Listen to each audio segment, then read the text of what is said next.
If you watch this video, you're probably in some pain. If you're not in some pain, or maybe you feel like you're gonna have to break up with someone, still this video is for you. And see, the problem is most guys, whenever they go through a breakup, they go into this place where they just feel sorry for themselves and they victimize themselves. Everybody gets victimized at one point in time, but it's up to you to decide if that is gonna make you a victim. And whenever you're in a victim mode, you're like, well, this stuff happened to me, so now I'm here in this place. Yeah, you're saying that the external world controls your internal state, and that's true, because you subscribe to being victim. But as soon as you take control, as soon as you make a decision, as soon as you pivot that perspective, you can now step into this place of absolute fucking power. And that's what this video is all about. So if you're in this place of pain and you want to turn it into power, stick around. My name is Baxter, and I help guys in betrayal situations. I've coached thousands of men. Tens of thousands of men have come through my doors in one form or another. I've had over 3,000 guys come through the Betrayed to Badass program. And that's what we do. We'll get you to that place where you make the right decision for you and your children. Let's say that you just found out that your wife cheated on you. You found out maybe last week that she was hanging out with your best friend in a way that was inappropriate. Maybe she was touching on him. Maybe you found out that they kissed or something. And she's denying all this shit and you have no idea what to do. Well, the first thing is the guys will freak out. They'll get into this place of anxiety. They'll try to fix the situation. They'll try to hammer her with questions, trying to hammer her with conversation, dialogue, marriage counseling, and try to force the entire endeavor. And he forgets that seduction is an invitation. You see, when you saw the trailer for Lord of the Rings, that movie didn't force you to buy the fucking ticket. That movie didn't force you to go into the theater and drive halfway across town or maybe to the next town, because I would have driven 2 towns to see it. It was seduction. You were seduced to see that movie. It was amazing. You're like, that trailer is absolutely fucking amazing. I'm gonna go see it. But most guys don't want to seduce. They want to go and force shit. And so the first step in seduction is, why don't we just take a step back, take a breather and say, what did I do wrong? What lessons can I take? Just being objective, being able to stop yourself, being able to separate yourself from the pain, saying, hey, some pain is present, but not all of me is in pain. Not all of me is in grief. Not all of me is having my world shattered. There's a part of me that's still present here that can look at this objectively, but a lot of guys have not developed this ability. In Soul Seducer, we developed this ability just right in the first part of the game. But for most men, they've never learned to distance themselves from the situation so they can see it objectively. What you have to do is in that beginning stages, you have to say, what is it specifically that I've been doing wrong? And what they'll do is guys will go into the internet and stuff. They'll say, well, I need to do this tactic of no contact. I need to be bulletproof. I need to reset my marriage. I need to do all these gimmicks. And it's like, dude, that is not the game. Your game is not to try to do these tactics or try to get your wife attracted to you, playing with polarity, trying to make the most amazing date night, trying to take her on weekly date nights and all this shit. No, dude, your problem is much more systemic than that. Your problem is mostly your personal power. You don't have personal power because you don't have emotional self-control. And it's evident you don't have emotional self-control because you're freaking the fuck out, you don't know what's going on, and you didn't see it coming to begin with. Because if you had emotional self-control, you'd be able to see within your emotional state, which would allow you to see what's going on with her way before this happened. But the thing is that you don't. And because you don't, you're now left reeling, and you're trying to just grasp at anything that'll make you feel better. So you'll find that you going after her, chasing after your woman and trying to force her to be with you, and then you wonder why she doesn't really want to be with you. It's like, yeah, dude, you're not trying to get her back, you're trying to feel better. And this is why she says too little, too late, and it's not going to work out. And this happens because you start making your life about her. Because you're like, let me just double down on connection. I could be a better guy. I could be the best husband ever. I'm going to make it my life's mission to win my wife back and be the greatest man ever. It's like, cool, dude, you finally got a mission in your life and you finally had some power and conviction. Congratulations. Why did you have to wait till your whole entire world blew apart before you decided to start doing that? Which brings to point number 2, rediscover who you are. Most men, most entrepreneurs, most guys of any kind of power had this at some point in their life. I've seen this time and time and time again. And entrepreneurs, powerful men, they're the fucking worst at this, because what ends up happening is that they make their wife their mission. Let me get this woman reattracted to me. I'm gonna put as much tenacity, hard work, and grit and determination into getting my wife back. And you're like, motherfucker, don't you realize you're trying to convince another human being to do something they don't want to do? That's like marketing 101. There is no market, then there is no offer. Like, you can't sell something to somebody that they don't want. Like, I'm not going to sell the fucking movie Wicked to my sons. They don't give a shit about that kind of thing. They want to see some cool fighting action Matrix stuff. It's the wrong market. So when you sit here and try to double down on it, you forget the fundamental rules of the game, which is, hey, bro, what happened here?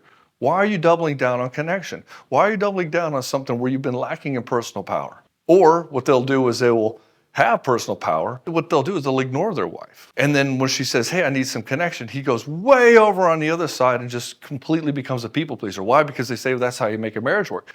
Make a happy wife, happy life. Listen to her. Think about what's going on. How is she not feeling heard? How is she not feeling understood? And the thing is that, yeah, she wants some of that stuff.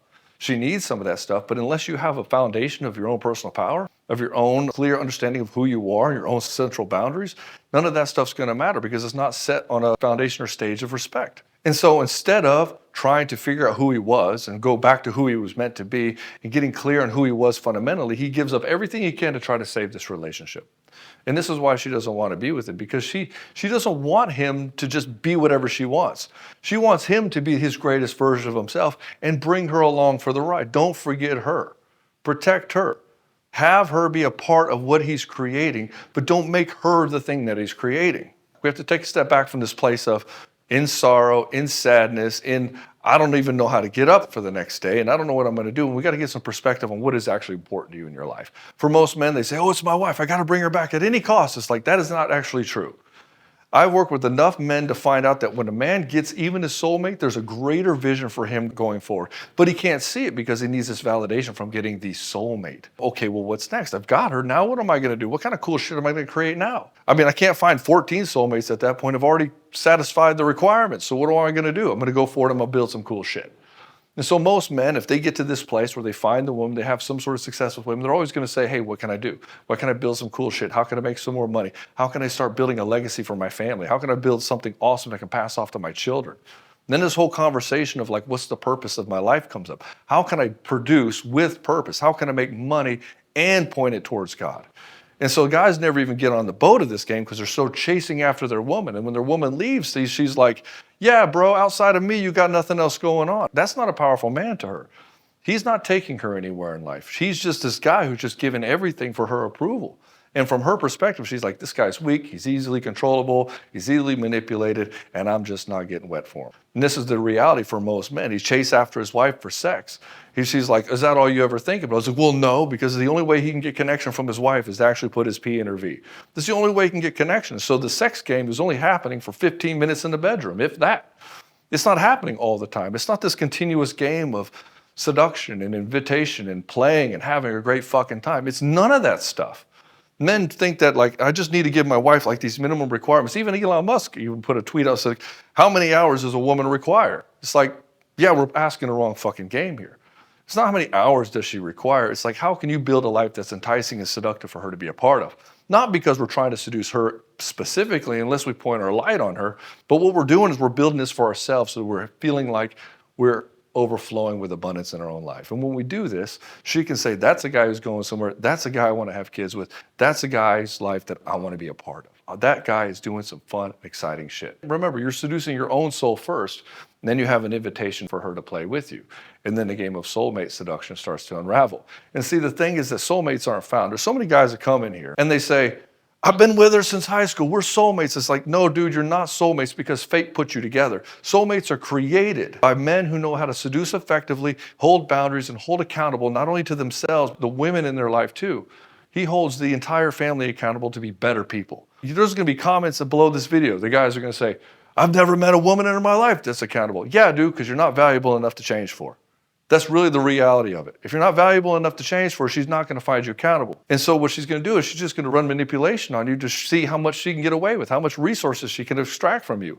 Yeah, it might have been great in the honeymoon phase, but once that ends, then what? She's going to see the real you. She's not blinded by hormones anymore. She's going to see the real you who's weak as fuck, not doing some cool shit in his life. And because of that, she's going to say, I think I made a mistake. Then she'll start prodding you and pressing you and manipulating you and guilting you and shaming you. And you're like, well, all women like this. It's like, yeah, well, for guys that aren't really rising up into who they can become, yeah, they are like that for you. And they will continue to be like that for you. And it'll still be like that for you. And you'll never get to the promised land of having an amazing soul seductive relationship with the soulmate woman of your life that you have created. You will never have that because you refuse to rise. You refuse to be dominated in your life. You refuse to dominate yourself. You refuse to dominate the world around you. And because of this, she's not going to see you as powerful. She's going to see you as weak as fuck, and it's just not going to happen for you.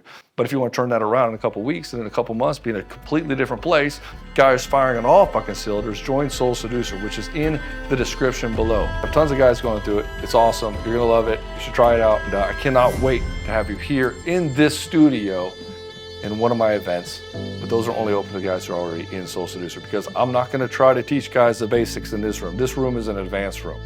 This is for my $30,000 counsel and for my a little bit more expensive one-on-one clients. So if you want to be part of this experience of genuine attraction where we fucking dominate in this game of relationships, click in the link below and I'll see you inside.